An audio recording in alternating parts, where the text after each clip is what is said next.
Ayo belajar bahasa Indonesia lagi. Kali ini kita akan belajar tentang mengenal informasi dalam ceramah. Kalian pasti sering mendengar seseorang yang biasa berbicara di depan umum, atau bahkan kalian pernah berbicara di depan umum untuk menyampaikan informasi baik secara langsung maupun tidak langsung. Nah, inilah yang disebut dengan kegiatan ceramah. Ceramah merupakan pembicaraan di depan umum yang berisi penyampaian suatu informasi, pengetahuan, dan sebagainya. Yang menyampaikan adalah orang-orang yang menguasai di bidangnya, dan yang mendengarkan biasanya melibatkan banyak orang. Medianya bisa langsung ataupun melalui sarana komunikasi seperti televisi, radio, atau media lainnya. Ada perbedaan antara ceramah, pidato, dan khotbah. Jika ceramah adalah pembicaraan di depan umum yang berisi penyampaian suatu informasi, pengetahuan, dan sebagainya, maka pidato adalah pembicaraan di depan umum yang cenderung bersifat persuasif, yaitu berisi ajakan ataupun dorongan pada halayak untuk berbuat sesuatu. Sedangkan khotbah adalah pembicaraan di depan umum yang berisi penyampaian pengetahuan keagamaan atau praktik beribadah dan ajakan-ajakan untuk memperkuat keimanan. Ada dua macam tujuan dari teks ceramah. Yang pertama, tujuan umum.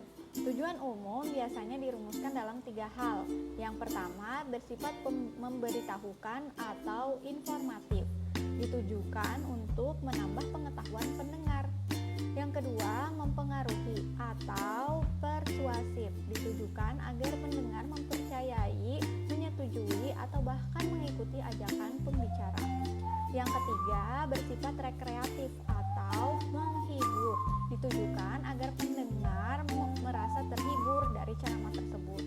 Nah, kemudian yang kedua, tujuan khusus, yaitu tujuan yang merupakan rincian dari tujuan umum. Biasanya tujuan umum lebih informasional, lebih jelas dan terukur dalam pencapaiannya. Teks ceramah juga memiliki struktur.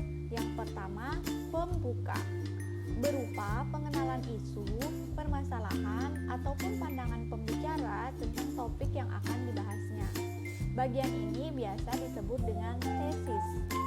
Yang kedua, isi, berupa rangkaian argumen pembicara terkait dengan pendahuluan atau tesis.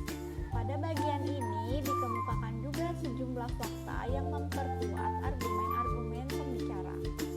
Yang ketiga, penutup, berupa penegasan kembali atas pernyataan-pernyataan sebelumnya. Biasanya berisi tentang simpulan atau rangkuman dari isi teks ceramah yang disampaikan sebelumnya. Nah, apa kalian sudah paham mengenai pengertian, tujuan, dan struktur dari teks ceramah?